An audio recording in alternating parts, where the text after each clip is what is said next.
The Sheikh's mother, rendered mute by trauma, was a shadow in her own home. His daughter-in-law, craving attention, turned her into a cruel online spectacle.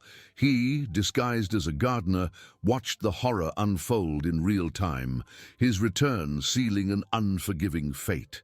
Layla's ecstasy evaporated into a chilling vertigo. The reflection on her mobile phone screen, which moments before was the window to her virtual glory, transformed into the mirror of her most terrible downfall.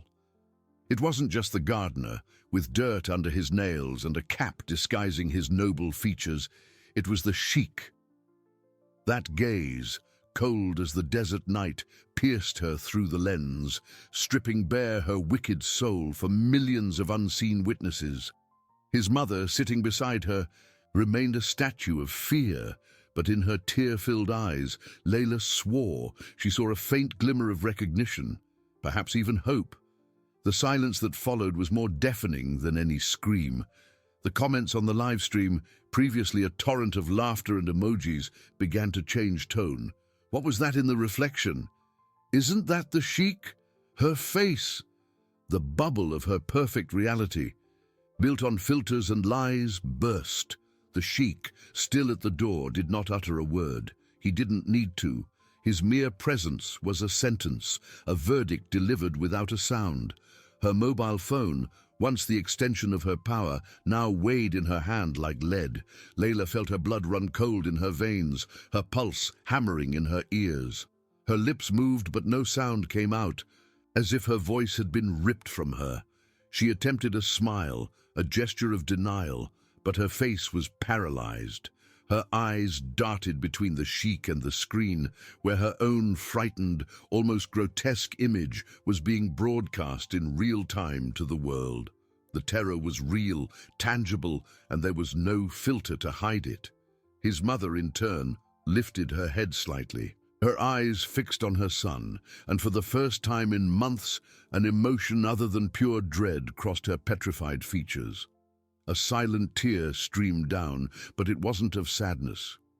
It was something more complex, a mix of relief and an ancient pain resurfacing. She didn't speak, but the sheikh, with his steely gaze, seemed to understand. Slowly, with an unnerving grace, the sheikh took one step forward, then another, closing the door behind him with a soft click that reverberated like thunder in the room. The cap no longer covered his face. It had been removed at some point, perhaps in an almost unconscious gesture of shedding an unnecessary disguise. The light from the main chandelier caught the icy glint in his eyes. He did not approach Layla. Instead, his gaze swept the room, pausing on the props of the prank, a ridiculous party hat tossed on the floor, a smashed birthday cake that seemed a symbol of disrespect. Layla, in a mute panic, raised a trembling hand as if to cut off the broadcast, to erase the evidence, but the sheikh made a small, almost imperceptible movement with his head that paralyzed her. He wanted the world to see. He wanted her to feel every second of the public humiliation she had so eagerly inflicted on his mother. Words died in her throat, replaced by a knot of despair. The sheikh, the man she thought she had under her thumb, looked at her as if she were an insect under a magnifying glass, about to be crushed. The game was over, and Layla had just lost everything. Chapter 3-15. The silence that fell upon the room was denser than the desert fog at dawn, and with each passing second, it seemed to suck the air from Layla's lungs. The sheikh, now stripped of the disguise that had made her so arrogantly blind, was an imposing figure, his presence filling the space in a way the gardener never could. His eyes, previously hidden by the cap's brim, gleamed with a cold and relentless intensity, sweeping over the scene of the crime. The ridiculous party hat, the smashed cake, the props of a cruel farce, and, at the center of it all, his mother, still paralyzed, but with a new light of hope, painfully vulnerable in her eyes. Layla felt the ground give way beneath her feet. The mobile phone in her hand, once a scepter of power, was now an unbearable weight. a mirror reflecting not her glory, but the extent of her ruin. On the screen, the live stream continued, comments transforming from scorn into shock, then into outrage. "It's him! My God, the Sheikh saw everything. She's finished." The torrent of laughing emojis gave way to skulls and angry faces. The digital hell she had created for her mother-in-law was now turned against her, broadcast to millions. The Sheikh did not utter a word. He didn't need to. Every fiber of his being radiated a dark authority, a silent promise of retribution that made Layla's blood run cold in her veins. He took another step, and another, not towards her, but circling her, like a predator assessing its prey. His eyes met his mother's, and in that mute gaze, Layla saw a communication that excluded her, a bond she had desecrated. A silent tear streamed down the elderly woman's face, but it wasn't of sadness or fear. It was a river of relief and an ancient pain finally finding a turning point.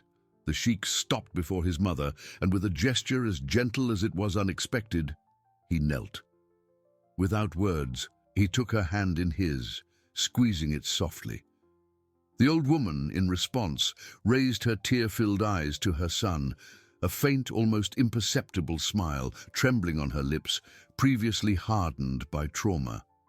It was the first genuine emotion Layla had seen in her in months, and the sight hit her with the force of a punch. Layla tried to move, but her body seemed petrified. Her mouth was dry, her throat closed. She tried to babble an explanation, an apology, but the sound died before it was born. Her eyes fixed on the Sheikh, who was now rising, and on the reflection of her own terrified face on the mobile phone screen. She was a puppet, exposed, ridiculed by her own tool. Then the Sheikh finally looked at her. His gaze held no explosive rage, no uncontrolled fury. There was something far worse, a cold determination, a terrifying calm that promised meticulous punishment. With a slow and deliberate movement, he extended his hand, not to touch her, but for the mobile phone in her possession. Layla, in a last desperate impulse of self-defense, clutched the device to her chest as if she could protect her remaining dignity. But the Sheikh didn't need to force it. Just the presence of his outstretched hand, the silent firmness of his gaze, broke Layla's last resistance. Her fingers loosened, trembling, and the mobile phone fell into the Sheikh's extended palm. He did not end the live stream immediately. Instead, he turned the screen towards Layla, allowing her to see the explosion of comments. "She's being exposed. Justice. Karma has arrived." The Sheikh, with a slight movement of his thumb, slid his finger across the screen, pausing the broadcast. Layla's image, with terror etched on her face, froze on the screen for the world to see, an eternal reminder of her moment of downfall. The Sheikh looked at the device for a moment, as if weighing the lies and cruelty it contained. Then, without any visible emotion, he put it into the inner pocket of his thorb, the final gesture that sealed Layla's fate. The game was over, and the silence that followed promised that the true consequences were only just beginning. Chapter 4:15. The already thin air in the room turned to ice. The pause in the live stream brought no relief, only solidified the terror on Layla's face. The mobile phone, now disappeared into the fabric of the Sheikh's thorb, was more than an object. It was the link that connected her to the world she had so meticulously built, and now lost. The Sheikh did not look at her with the volcanic rage she would expect from a betrayed man, but with a coldness that was 1,000 times worse. It was the gaze of one who had already passed sentence, and now merely observed the inevitable execution. Layla tried to breathe, but her lungs seemed to refuse. Her dilated eyes swept the room in search of an escape, a hiding place, anything that would save her from that oppressive presence. The Sheikh's mother, still in her chair, observed the scene, a shadow of relief softening the lines hardened by suffering. when the Sheikh's gaze fell upon her. A slight nod passed between them, a silent communication that cut through trauma and pain, leaving Layla completely sidelined. He turned to Layla again, and this time, a slow, deliberate step made her heart pound. There was no haste in his movements, only a terrifying certainty. Layla instinctively recoiled a step, her body trembling, cold sweat trickling down her neck. She opened her mouth, but no sound came out, as if her voice had been sealed by a macabre pact. She wanted to scream, to beg, to somehow reverse the last few minutes, to erase the image of the Sheikh in the reflection. But it was too late. The world had seen. He had seen. The Sheikh stopped at a distance that was both intimate and infinitely vast. His eyes, once a veiled disguise, were now deep wells of grim determination. He didn't need to shout, didn't need to threaten. His mere presence, the silent imposition of his will, was sufficient. Without averting his gaze from her, he reached for a small silver bell that rested on an ornate table. The sound, when he touched it, was soft, almost musical, but to Layla it resonated like the toll of a funeral bell. In a few seconds, a discreet figure appeared at the door, the head of security, a burly man with eyes that promised no mercy. He waited in silence, his posture erect, his hand casually positioned at his waist. The sheikh did not say a word, but his gaze, first at Layla, then at the head of security, was a clear and unquestionable order. Layla saw understanding dawn in the security guard's eyes. The man stepped forward, his shadow falling over her like a heavy cloak. Layla tried to resist, a primal panic igniting in her chest, but her limbs were heavy, paralyzed. She was an insect caught in the web, and the predator had finally arrived. The sheikh watched her, his expression unchanged. In his eyes, Layla saw no hatred, but a deep disappointment, a cold resignation. He had given her everything, and she had turned his kindness into a weapon to humiliate his own mother. Her game was not just cruel, it was a desecration, and for that, there would be no forgiveness. The head of security approached, not with violence, but with an authority that brooked no questions. Without a word, he took Layla's arm, the firmness of his touch draining her of any trace of strength. Her lips trembled, and a single tear of despair rolled down her face, a pathetic contrast to the avalanche of laughter and scorn she had provoked in the sheikh's mother. As she was led out of the room, Layla cast one last look at the sheikh. He did not move. His eyes were fixed on her, a silent promise that the public humiliation she had inflicted would be merely the prelude to a much more intimate and comprehensive punishment. She knew with a chilling certainty that the spotlight, the glow of screens, everything that defined her existence had been extinguished forever. Layla's world, built on likes and lies, crumbled into an abyss of silence, where only the sound of her own choices would echo. The heavy sound of the door closing behind Layla sealed the fate of that room, transforming it into a desecrated sanctuary. The sheikh remained motionless for an instant, the silence that had previously been tense, now seeming filled with a somber relief. He did not turn to where Layla had disappeared. His focus, his essence, now belonged solely to the fragile figure in the chair. The calculating coldness that had stiffened his features while dealing with his fiancée gave way to a different layer of emotion. It was not rage, nor overwhelming sadness, but a contained pain, a silent urgency to restore what had been broken. He approached his mother, his steps so light they barely disturbed the air. The elderly woman, who had previously seemed a statue of suffering, had her eyes fixed on him, a newly discovered luminosity, still trembling, replacing the veil of terror. With extreme gentleness, the sheikh knelt beside her again, this time not as a threat, but as a refuge. He took her aged hands in his, squeezing them softly. The old woman, in response, raised her tear-filled eyes to her son, a faint, almost imperceptible smile, trembling on her lips, previously hardened by trauma. It was the first genuine emotion Layla had seen in her in months, and the sight hit her with the force of a punch. He did not wait for words. His own silence was a promise. Carefully, he helped her rise from the chair, supporting her as she swayed slightly, her knees still weak from shock and prolonged immobility. The sheikh led her out of the room, not to the ostentation of the main halls, but to a more discreet corridor, where the light was softer and the echo of the walls seemed less oppressive. As he guided her, he gave a brief nod to one of the maids waiting respectfully in the corridor, a trusted woman who had served the family for decades. The sheikh's gaze conveyed a clear order: care, discretion, and above all, protection. The maid understood, her eyes welling with compassion as she watched the lady whom everyone in the house loved and respected. He led his mother to her private quarters, a sanctuary of luxury and peace she had refused to use since the incident that had silenced her. The sheikh sat her in a soft armchair and with slow, deliberate gestures began to remove the humiliating props Layla had forced upon her: the party hat, the artificial flower necklace.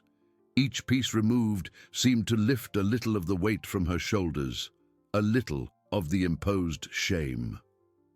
As he did this, the sheikh felt Layla's mobile phone in his pocket. The device, once an amplifier of cruelty, was now a repository of evidence. He didn't need to look at it to know that the paused live stream, with Layla's terrified face frozen for the world to see, was only the beginning. The publicity machine she had built would be dismantled brick by brick. His mother's senile madness would be exposed as the farce it was, and the influencer would be unmasked for the millions of followers she so eagerly sought. Layla's punishment would not be an explosion of fury, but a methodical, silent, and complete deconstruction. Her name would be erased, her reputation destroyed, her income streams dried up. She would lose not only the sheikh and a life of luxury, but the very identity she had forged in the fire of the internet. There would be no shouts, no threats, just the terrifying calm of retribution from a man who had seen his and his mother's honor trampled. He finished clearing away the remnants of his mother's farce. His eyes met hers, and a small, almost imperceptible smile curved the elderly woman's lips. It was fragile, painful, but real. The sheikh felt a pang of hope, a certainty that, although the journey would be long, the light had returned to his mother's eyes. The game was over for Layla, but for them, the healing was only just beginning. Chapter 6:15. In his mother's private quarters, the sheikh finished shedding the last remnants of the farce. The now crushed party hat and artificial flower necklace lay in a pathetic pile on the floor. Each piece removed seemed to liberate a little more of the elderly woman's imprisoned dignity. He watched her carefully, noticing her breathing, previously shallow and rapid, begin to deepen, to calm. The luminosity in her eyes, though still fragile, was a beacon of hope he hadn't seen in months. With the same gentleness with which he removed the props, the sheikh helped her lie down on her sumptuous bed, covered in soft silks. He did not wait for her to speak, knowing her voice was still trapped in the grip of trauma. Instead, he sat on the edge of the bed, took one of her hands, and caressed it, a silent gesture of protection and unconditional love. He felt the slight pressure of her fingers in response, a faint but real sign that the connection between them, so brutally tested, was being restored. As his mother drifted into a sleep that seemed more a feint of exhaustion than a peaceful rest, the sheikh rose. Layla's mobile phone in his inner pocket weighed like a stone, a constant reminder of the cruelty that had been perpetrated under his roof. He took it out, the screen still frozen on the image of terror on Layla's face, a bitter irony for the influencer who lived by perfect images. He nodded to the trusted maid waiting outside. "Ensure my mother has complete privacy." No one except the doctors I've called should enter, and prepare a tray with calming tea and something light for when she wakes." The maid nodded, her eyes welling, already heading towards the kitchen. The sheikh walked to his adjacent library, a room with walls lined with books and an imposing mahogany desk. He sat down, Layla's mobile phone in his hand. There was no haste in his movements, but a calculated efficiency. He unlocked the device. The password he knew was her birthday, a trivial detail that now seemed grotesque. The first thing he did was access the social media platform where the live stream had been broadcast. The internet was abuzz. Layla's image, with paralyzing terror on her face, had gone viral in a matter of minutes after the sheikh paused the live stream. Memes, short videos and screenshots spread like wildfire. The comments, previously euphoric with the mother-in-law's senile madness, had transformed into a chorus of indignation and shock. What happened? She got caught? Justice for the old lady. The hashtag #Layla Exposed was already trending globally. The sheikh navigated through the news, the articles beginning to emerge, the heated discussions. There was no more ambiguity. His mother's silence, Layla's evident cruelty, the reflection of the gardener on the screen. Everything had coalesced into an undeniable narrative. Layla's mask had fallen spectacularly, and the world was watching. He did not hesitate. With a few precise taps, he accessed the contacts of his legal and public relations team. A brief message was sent, containing only the link to the paused live stream and a concise instruction. Initiate the process of deplatforming and removal of all content and platforms. Expose the truth. No concessions. Layla's mobile phone, once a symbol of her influence, now emitted a cold and impersonal gleam in the sheikh's hands. He placed it on the table, next to an old silver inkwell. It was a relic, the last vestige of her power. The gears of her downfall were already in motion. The punishment would not be a public act of retaliation, but a methodical annihilation of everything she valued. The life she had built on humiliation and lies would crumble, not with a bang, but with the deafening silence of a complete erasure. The sheikh looked towards the door of his mother's quarters. He had a battle ahead, one to restore his family's honor, and another, far more important, to bring back his mother's voice and joy to her eyes. Justice for Layla was only the first step. The true victory would be healing. Chapter 7:15. Layla was led out of the main room under the silent escort of 2 security guards, her steps echoing on the polished marble. There were no shouts, no explanations. Only the unquestionable firmness of the hands that guided her through corridors she barely recognized, far from the sumptuous halls and gardens she used to showcase in her live streams. She tried to protest, but the words caught in her throat, choked by a mix of shock and growing dread. The world, which a minute before revolved around her image and popularity, now seemed to have shrunk to the claustrophobic space between her and the imposing guards. They took her to a remote wing of the mansion, a suite of rarely used guest quarters, away from the sight and bustle of family life. The door closed behind her with a soft yet definitive click, sealing her in a silence that was more deafening than any scream. The window overlooked a less manicured side garden, without the panoramic view she so cherished. There was no mobile phone, no internet access. She was completely isolated. In the library adjacent to his mother's quarters, the sheikh worked with surgical precision. The screen of his own tablet displayed a mosaic of news and social media feeds. The hashtag #Layla Exposed already dominated Twitter, and the video of the paused live stream with Layla's terrified face was the most shared clip across all platforms. The headlines were merciless. Influencer unmasked in abuse scandal. The downfall of the social media queen. Cruelty live. He spoke in a low, controlled tone on the phone, his words short and direct with no room for emotion. Confirm the breach of all sponsorship contracts. Initiate the legal process to reclaim all earnings obtained through the improper exposure of my mother. I want every video, every image, every mention she made of her to be used as evidence, and ensure that no portal, no platform will hire her again. She will have nowhere to hide. On the other end of the line, the lawyers and public relations team nodded, aware of the gravity of the situation and the Sheikh's ruthless reputation. Layla's machine, built on illusions, was being dismantled brick by brick. Meanwhile, Layla, trapped in her new captivity, began to feel the weight of reality. Without the constant flow of notifications, without the adrenaline rush of likes, the panic that had struck her in the main room began to transform into a cold anguish. She paced back and forth, her hands clutching her arms, desperately trying to understand the extent of her ruin.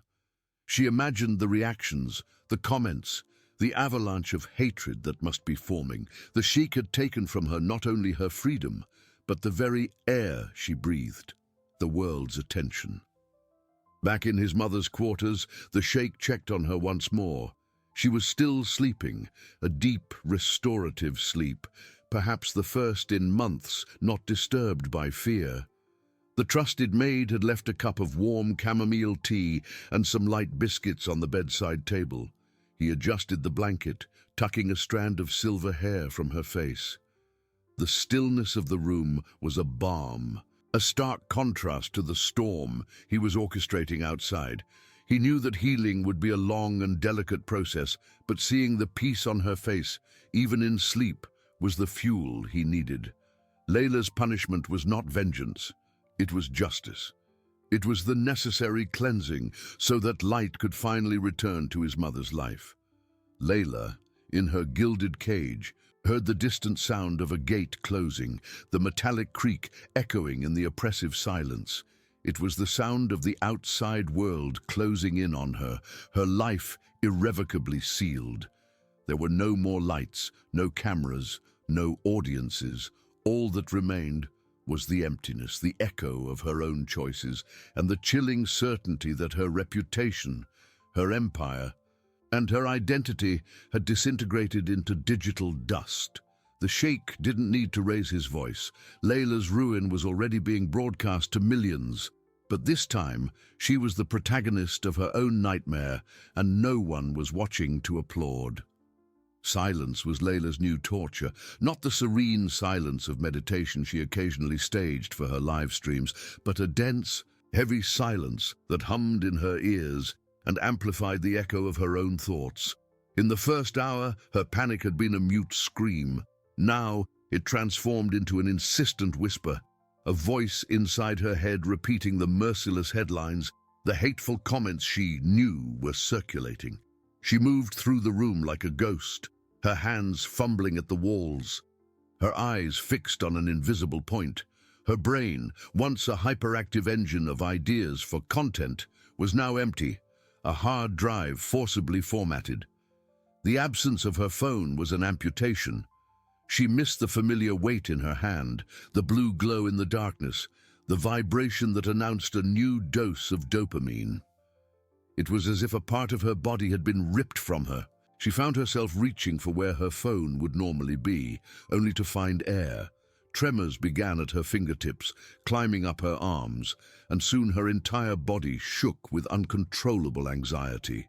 The images of live streams, of filters, of her followers' faces, began to blend into a hazy fog, the voices of adoration transforming into a chorus of scorn. While Layla plunged deeper into her own mental prison, the Sheikh worked tirelessly. In his office, the light from the tablet screen illuminated his face, sculpting shadows that accentuated his determination. His lawyers and financial analysts presented reports, each one a nail in the coffin of Layla's career. The accounts associated with all her sponsorships have been frozen, Sheikh. His chief lawyer reported via video conference. We are in the process of recovering funds. Most contracts contained moral conduct clauses. The scandal is so vast that brands are begging to disassociate themselves. The Sheikh nodded, his eyes cold. And the properties, the investments she made with those earnings, we are tracing every single one. There's a property in Ibiza, an apartment in Paris. Everything will be reclaimed. The public relations campaign has already ensured that no serious media platform will welcome her again. Her name has become synonymous with bad faith.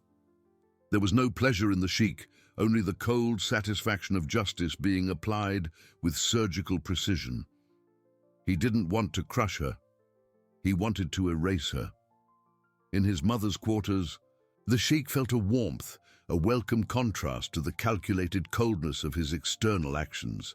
The matriarch was sitting on the bed, wrapped in a soft shawl, and when the Sheikh entered, her eyes not only followed him, but fixed on him with renewed clarity.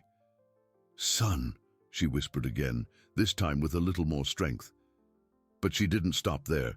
She pointed to the bedside table, where a dusty photo album rested. The Sheikh picked it up, opening it delicately. It was an old album, full of photos of his childhood, of his family and happy moments. His mother picked up a photo of a young Sheikh, smiling openly, and for the first time in months, a trace of a fragile smile curved her own lips. "You... happy?" she murmured, her voice still hoarse but with a clear intention. It was as if each word was a thread being woven back into the fabric of her memory and her voice.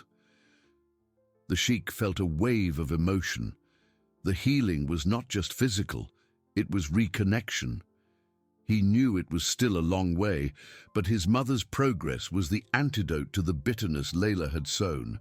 Back in her prison, Layla stood up again. The absence of her mobile phone was a physical void in her hand. She tried to scream, but her voice failed, choked by a knot of despair. She was nobody without the world's validation, and the world had forgotten her. Or worse, the world hated her. She crawled to the window, her fingers scratching the cold glass. Outside, a gardener, who seemed vaguely familiar, passed by calmly, pruning a rose bush. He didn't even look up. The Sheikh's indifference, now disguised only by the memory of his disguise, was the final blow. Layla pressed her forehead against the glass. The outside world continued to spin without her, and her own image, once omnipresent, had been erased, replaced by a deafening silence. She was alone, and the terror of not being seen was far worse than any live humiliation. Her digital empire had been reduced to a mute scream, trapped in her throat, with no one to hear. The silence in Layla's quarters was no longer just the absence of sound. It was a parasite feeding on her sanity. In the first hours, panic had been a mute scream. Now it transformed into an insistent whisper. A voice inside her head, repeating the merciless headlines, the hateful comments she knew were circulating. She moved through the room like a ghost, her hands fumbling at the walls, her eyes fixed on an invisible point. Her brain, once a hyperactive engine of ideas for content, was now empty, a hard drive forcibly formatted. The absence of her phone was an amputation. She missed the familiar weight in her hand, the blue glow in the darkness, the vibration that announced a new dose of dopamine. It was as if a part of her body had been ripped from her. She found herself reaching for where her phone would normally be, only to find air. Tremors began at her fingertips, climbing up her arms, and soon her entire body shook with uncontrollable anxiety. The images of live streams, of filters, of her followers' faces began to blend into a hazy fog, the voices of adoration transforming into a chorus of scorn. While Layla plunged deeper into her own mental prison, the Sheikh worked tirelessly. In his office, the light from the tablet screen illuminated his face, sculpting shadows that accentuated his determination. His lawyers and financial analysts presented reports, each one a nail in the coffin of Layla's career. "The accounts associated with all her sponsorships have been frozen, Sheikh," his chief lawyer reported via video conference. "We are in the process of recovering funds, Most contracts contained moral conduct clauses. The scandal is so vast that brands are begging to disassociate themselves. The sheikh nodded, his eyes cold. And the properties, the investments she made with those earnings. We are tracing every single one. There's a property in Ibiza, an apartment in Paris. Everything will be reclaimed. The public relations campaign has already ensured that no serious media platform will welcome her again. Her name has become synonymous with bad faith. There was no pleasure in the sheikh, only the cold satisfaction of justice being applied with surgical precision. He didn't want to crush her. He wanted to erase her. In his mother's quarters, the sheikh felt a warmth, a welcome contrast to the calculated coldness of his external actions. The matriarch was sitting on the bed, wrapped in a soft shawl, and when the sheikh entered, her eyes not only followed him, but fixed on him with renewed clarity. "Son," she whispered again, this time with a little more strength. But she didn't stop there. She pointed to the bedside table where a dusty photo album rested. The sheikh picked it up, opening it delicately. It was an old album, full of photos of his childhood, of his family and happy moments. His mother picked up a photo of a young sheikh, smiling openly, and for the first time in months a trace of a fragile smile curved her own lips. "You... happy," she murmured, her voice still hoarse, but with a clear intention. It was as if each word was a thread being woven back into the fabric of her memory and her voice. The sheikh felt a wave of emotion. The healing was not just physical, it was reconnection. He knew it was still a long way, but his mother's progress was the antidote to the bitterness Layla had sown. Back in her prison, Layla stood up again. The absence of her mobile phone was a physical void in her hand. She tried to scream, but her voice failed, choked by a knot of despair. She was nobody without the world's validation, and the world had forgotten her. Or worse, the world hated her. She crawled to the window, her fingers scratching the cold glass. Outside, a gardener who seemed vaguely familiar passed by calmly, pruning a rose bush. He didn't even look up. The sheikh's indifference, now disguised only by the memory of his disguise, was the final blow. Layla pressed her forehead against the glass. The outside world continued to spin without her, and her own image, once omnipresent, had been erased, replaced by a deafening silence. She was alone, and the terror of not being seen was far worse than any live humiliation. Her digital empire had been reduced to a mute scream, trapped in her throat, with no one to hear. Chapter 12:15. The silence was an unbearable weight for Layla, more oppressive than any scream she had ever heard. The room, stripped of any object that could reflect her image or project her voice, was a mirror of her mind. Bare walls where a stage once stood, a deafening void where the constant hum of millions of voices used to praise her.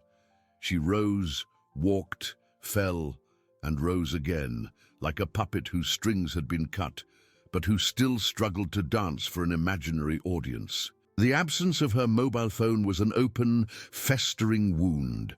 She reached repeatedly for its usual place, hoping to feel the familiar weight, the warmth of the battery, the hypnotic blue light of the screen. Instead, she found only air, and each time a shiver ran down her spine, followed by a chill that froze her blood. Her voice, once trained for captivating modulations, was now a hoarse whisper, talking to the walls, to the shadows, to the ghosts of her followers who, she believed, were just having a small technical issue finding her. "They love me. They just can't find me," she murmured, her empty eyes fixed on an invisible point on the ceiling. "Where's the filter? I need a filter for this." Sometimes she tried to adjust her hair, pull her lips into a forced smile, as if she were before an invisible camera, performing for no one. With each attempt, frustration turned into a wave of mute despair, engulfing her. Meanwhile, far from Layla's claustrophobic silence, the mansion breathed an air of healing and hope. In the matriarch's quarters, the sheikh observed a rebirth that was, for him, the true victory. His mother not only spoke, but began to weave longer sentences, connecting ideas, though still with the delicacy of one redrawing a forgotten map. Sitting on the private balcony of her room, the sun gently warming her face, she pointed to a small jasmine flower climbing the wall. "Beautiful, my son. I remember your jasmine scent when you were little." The clarity in her eyes, the emotion in her voice, were more than rays of light. They were the dawn, completely dispelling the darkness that had enveloped her.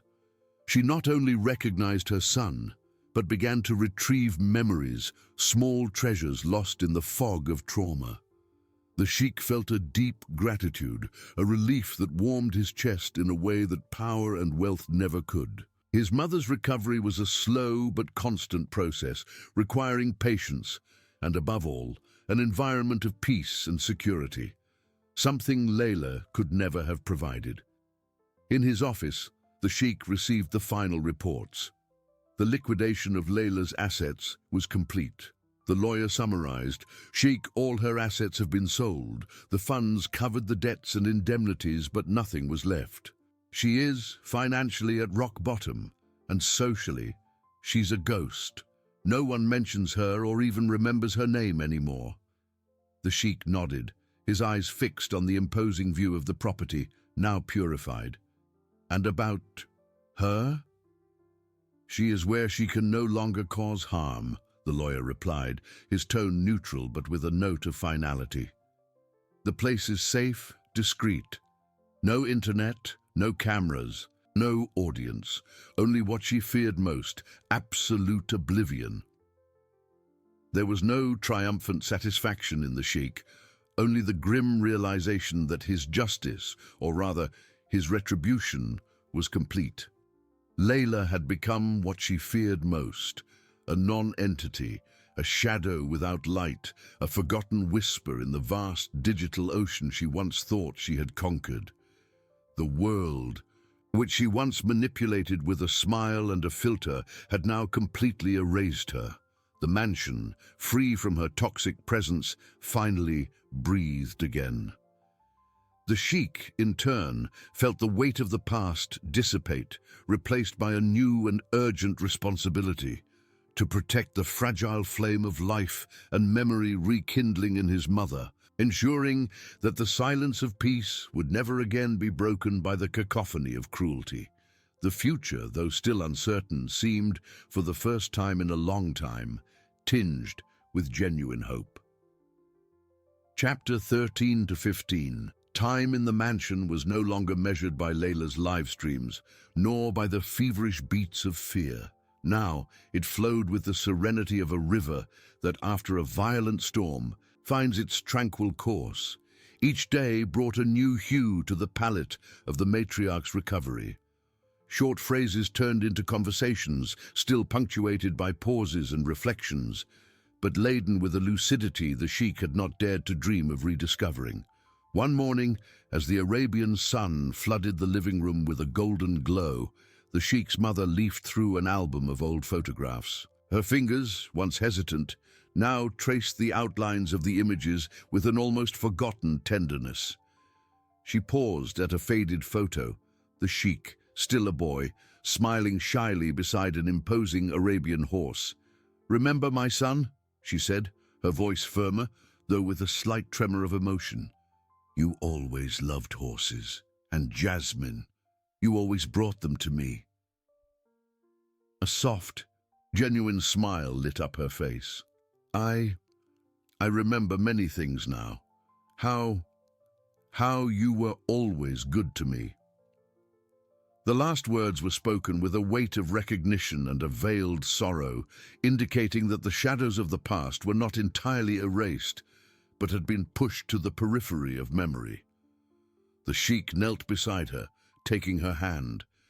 It was a simple gesture, yet filled with a complexity of emotions: the guilt for not having noticed sooner, the joy of having her back, the determination to protect this fragile flame of life. "I will always be here, Mother, he promised, his voice hoarse. The mansion, once a stage for cruelty, had transformed into a sanctuary. The rooms, once permeated by tension and the jarring noise of broadcasts, now echoed with soft laughter, the clinking of teacups, and the murmur of conversation.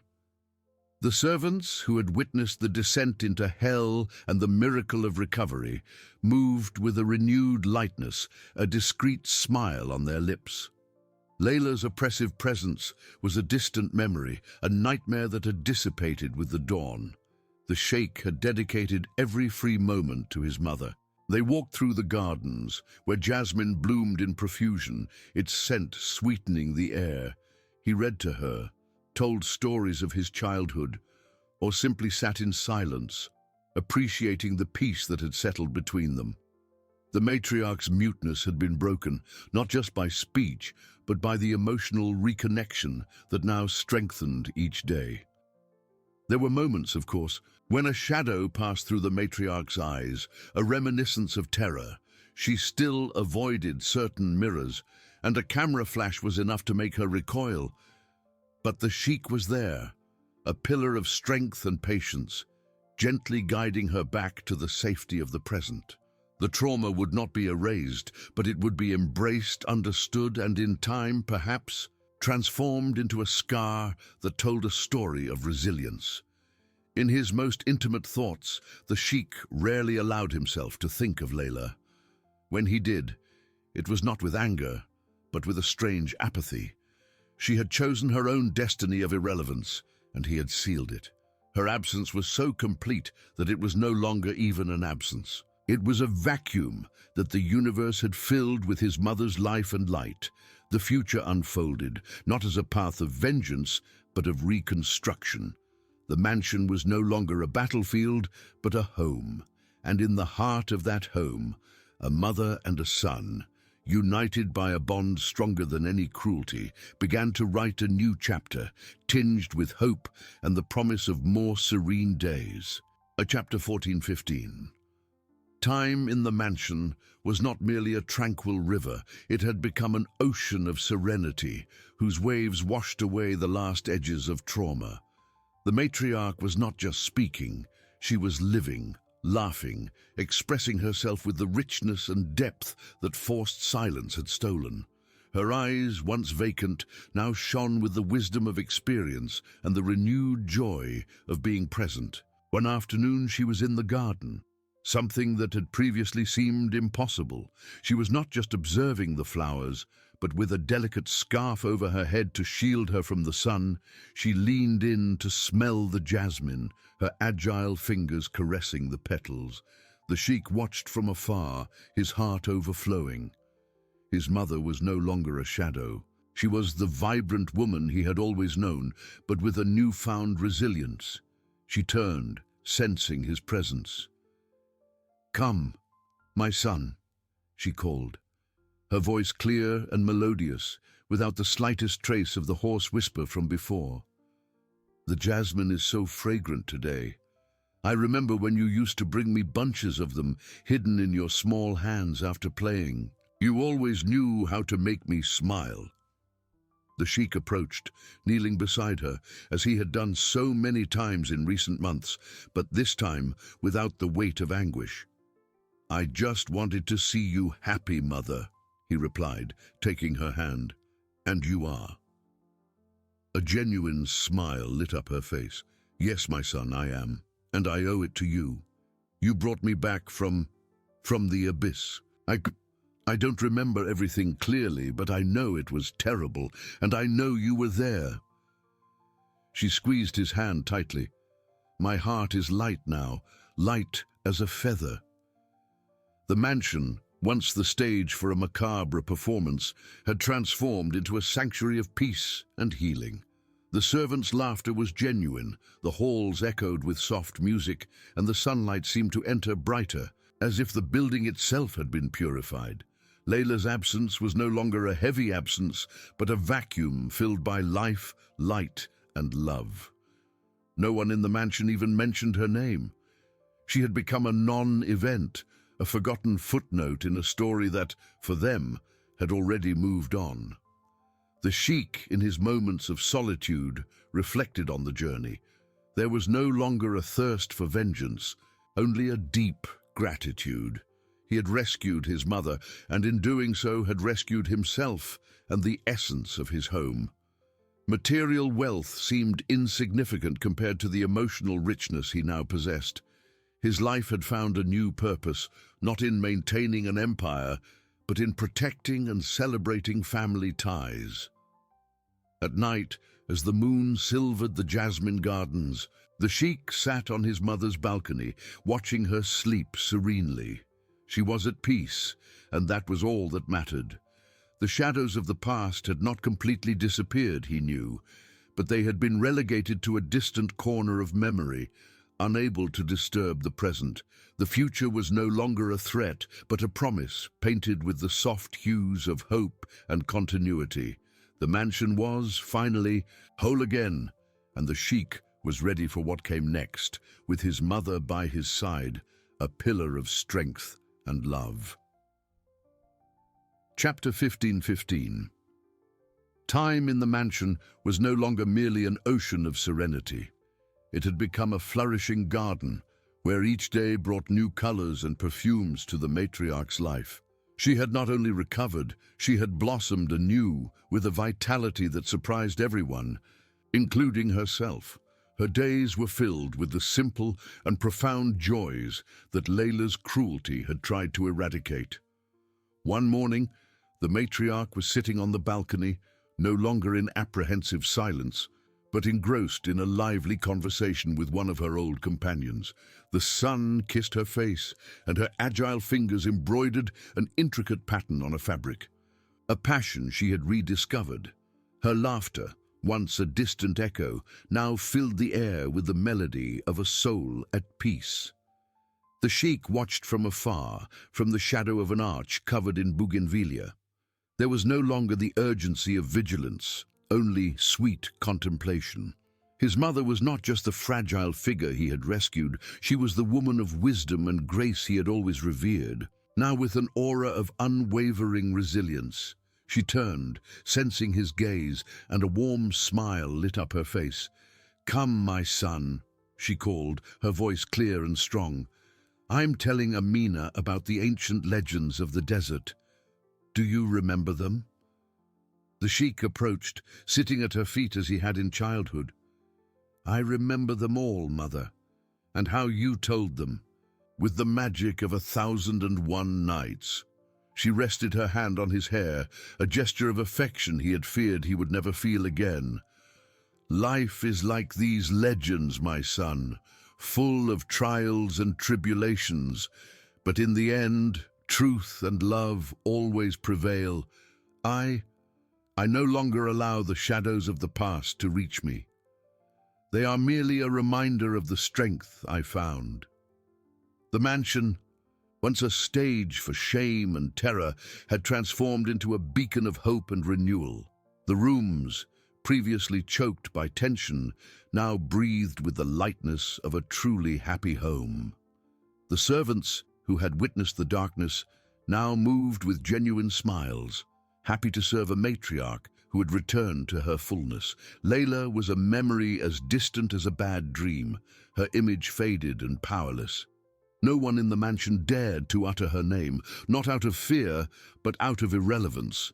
She had become what she feared most, a non-entity, erased from collective memory, a whisper that the desert wind had carried away, leaving no trace. Her digital reign of cruelty had dissolved into absolute oblivion, a poetic irony for someone so obsessed with being seen. The sheikh, in his moments of reflection, no longer felt the need for vengeance. His justice, or rather his retribution, had been complete. He had rescued his mother, and in doing so had rescued himself. His worldview had changed, his values redefined. Power and wealth were merely tools. True treasure resided in the bonds of love and integrity of character. He had found a new purpose, not just as a leader of his people, but as a guardian of humanity and compassion. At night, as the moon silvered the jasmine gardens and the sweet perfume floated through the air, the sheikh sat on his mother's balcony, watching her sleep serenely. The scars of the past existed, yes, but they were now marks of a battle won, symbols of a resilience that transcended any pain. The future unfolded, not as a threat, but as a blank canvas, ready to be painted with the vibrant hues of a full life. The mansion was finally whole again, and the Sheikh was ready to write the next chapters, with his mother by his side, an eternal pillar of strength, love, and wisdom, in the heart of a home that had found its soul again.